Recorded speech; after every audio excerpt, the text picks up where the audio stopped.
What's up, guys? Welcome to another episode of Planetary Reviews, and I am here to review Atomic Blonde. I just got back from the movie literally about 20 minutes ago, and let's just talk about it. Let's jump right into this. This movie is about Charlize Theron's character trying to figure out why some special agents that work for, I believe, MI6. It has nothing to do with the Mission Impossible movies, but that's the name of the faction that she's a part of in England.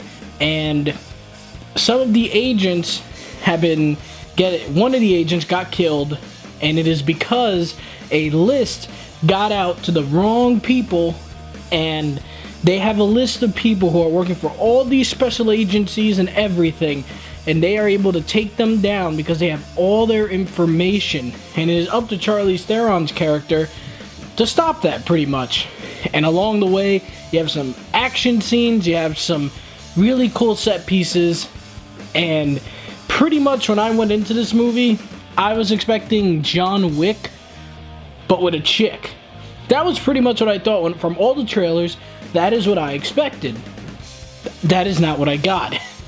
What I got was kind of John Wick-ish combined with like a noir film, which is an interesting combination. So, let me first start by telling you that the performances in this movie were solid. James McAvoy was really good. I really liked his character. He had a great attitude. His character was very interesting, and you liked him. Charlize Theron's character, you liked her, you believed that she was this badass, but she wasn't like a superhero. Because in this movie, there were a lot of moments where when she was fighting, she was getting messed up. She got bruised, she was bleeding, and holy crap, she looked like shit by the end. But she was still a badass. It just humanized her a lot more to see her get beat up and then coming up on top, which is always very good for a protagonist to be humanized in that way, just like John Wick was in his movies. But also, I gotta say, one of the other coolest things about this movie was the way it was filmed and with the lighting. It looked very comic book-like, since I believe this is based off a graphic novel. That's what it said in the beginning of the movie. They did a lot of cool things with lighting and colors. It looked very nice. This is a very stylish looking movie, and I really enjoyed it. It looked beautiful, and when the action scenes went down, looked fantastic. Every hit that happened, you felt it. It was really awesome. And also in the action scenes, it also really was able to pay attention to the fact that she's not a man. And they kind of made you feel that in the difference between her and her opponents by, yes, she's strong and she could really beat some ass, but she's still not as big or might have as much body strength as those guys.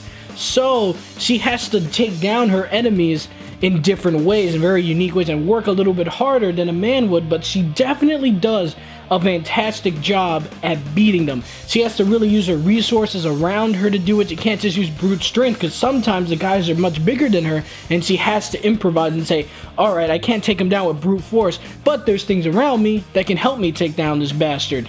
And it was awesome. That was fantastic. Also, so another surprising performance was Sofia Boutella. She wasn't a huge character in this movie, but the parts that she was in were fantastic. I loved the connection that they had with each other for the little bit of scenes that they had together. If you've seen the trailer, you know kind of what happens. And believe me, there was one scene in this movie that you will be like, yeah, that was just for this scene alone, that was worth the price of admission. That looked good. But there was also a scene between them that was after they officially met each other and had a little fun. Thanks, trailers. They had a very good bonding moment that was really emotional. It was a quick scene, but I liked it a lot, and I really think that little moments like that are to be appreciated in big movies like this. So, as I was saying, the action, the cinematography looks great.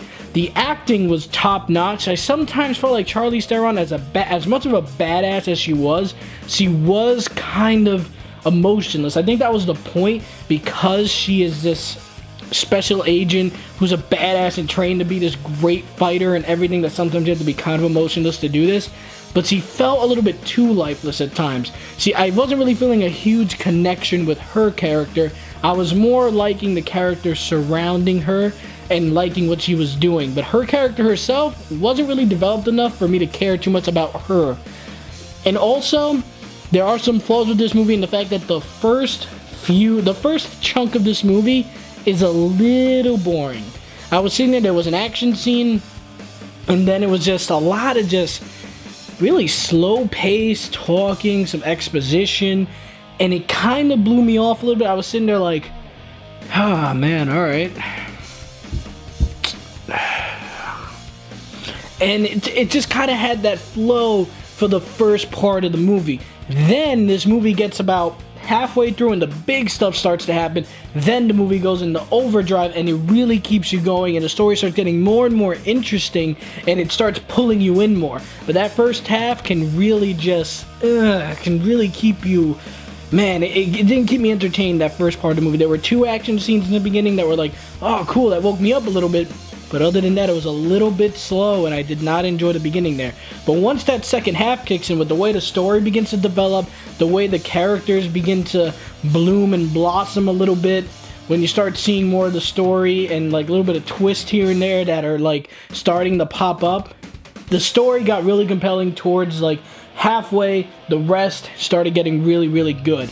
And like I said, the cinematography in this movie was awesome. There were a lot of great panning shots. The way he edited some of the scenes together really looked cool. There were a lot of good lighting effects. The way he filmed certain action scenes were great. There was one long-winded action scene where I don't know if it was exactly one whole shot. I'm sure he did some camera tricks to try and make it happen. That was phenomenal. They were fighting on the staircase, and when you get to that point, man, that was badass. That was one of the coolest action scenes in the film. Definitely worth it for that scene too. That was amazing. I was like, the way he filmed it, the way he portrayed her, just like, ah, shit, I gotta keep going through this. She just had to keep pushing and pushing and pushing. It was a fantastic performance in that scene for Charlize Theron. Very good. The stunt work in this movie was absolutely phenomenal. Very awesome. You could understand what was going on in the action scenes too. It wasn't jumbled and, shaky cam all over the place. Very greatly filmed action scenes. They all look good. There was no like craziness to it. You didn't get lost during an action scene like some action movies can do. But at the end of the day, guys, Atomic Blonde was a very good action movie. It was a little slow in the beginning. I had to take off some points for that. And Charlize Theron's character isn't super compelling to make you really care about her.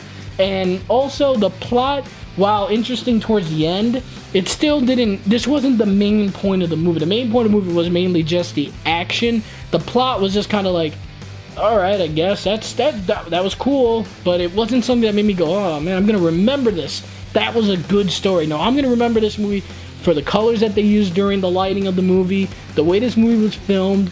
The action scenes with Charlize Theron were awesome. Sofia Boutella's performance in that one scene that her and Charlize Theron had together was very good. James McAvoy's performance was pretty good. I liked him a lot. He was a great character. And John Goodman, cool. Wish we had more of him, but he was cool.